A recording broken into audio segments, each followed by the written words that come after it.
The air in Mexico City was hot, humid, and smoggy. Jack heard screeching car tires, honking horns, and roaring truck motors. He looked at his clothes. He was wearing his own shorts and t-shirt. "Our clothes didn't change," he said. "That's because kids wore shorts and t-shirts in the 1970s. Remember the photos of Mom and Dad?" said Annie. "Right," said Jack. He and Annie looked out the window. The treehouse had landed in a row of tall leafy trees lining a busy street. Beyond the branches was a jagged skyline with towers and tall buildings. Below the branches, traffic moved noisily up an avenue. "It looks like we landed in the middle of the city," said Jack. He opened their World Cup program to the first page and read, "Mexico City is one of the largest cities in the world. Its citizens are overjoyed that their city has been chosen to host the 1970 World Cup Games. Held every 4 years, the games are played for several weeks. This year, 16 countries will compete in the matches to determine the final winner." "And we've got tickets to see the final winner," Jack said, grinning.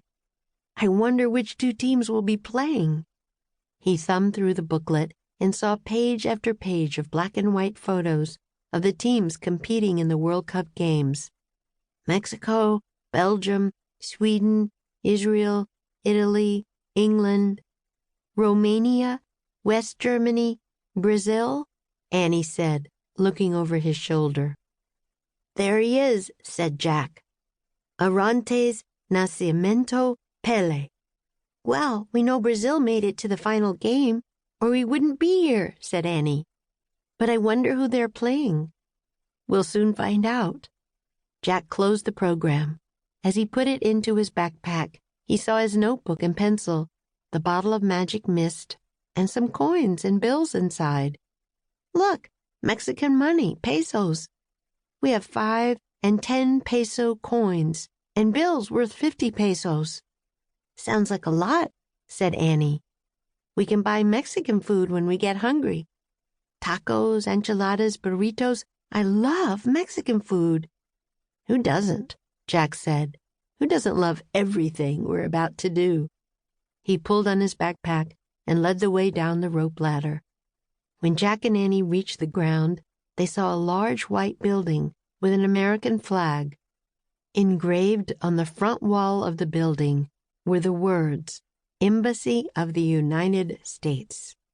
A uniformed guard stood under a green awning at the entrance. "Perfect! We landed in front of the U.S. Embassy," said Jack. "Why is that perfect?" asked Annie. "A country's embassy is supposed to help its citizens when they visit another country," said Jack.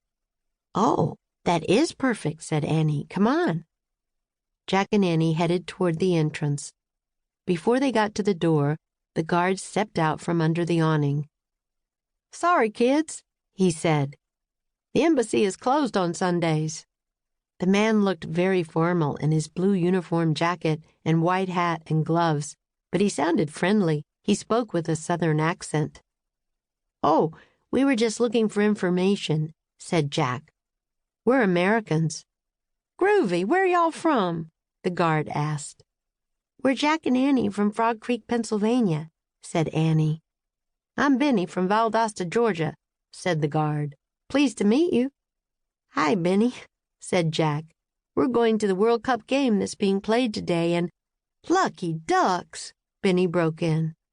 "It's going to be the game of a lifetime." "Game of a lifetime?" Jack said. "Today's the final match. Best 2 teams in the world. Italy's playing Brazil," said Benny. "Brazil? That's Pelé's team, right?" said Jack. "Sure is," said Benny. "Pelé the Great." Jack grinned at Annie. "This is so cool," he said. "No kidding," said Annie.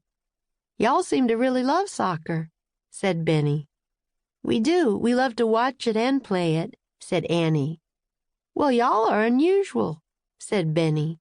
"Most American kids hardly know anything about soccer." Yeah, right," said Jack. His dad had told him that kids rarely played soccer when he was growing up,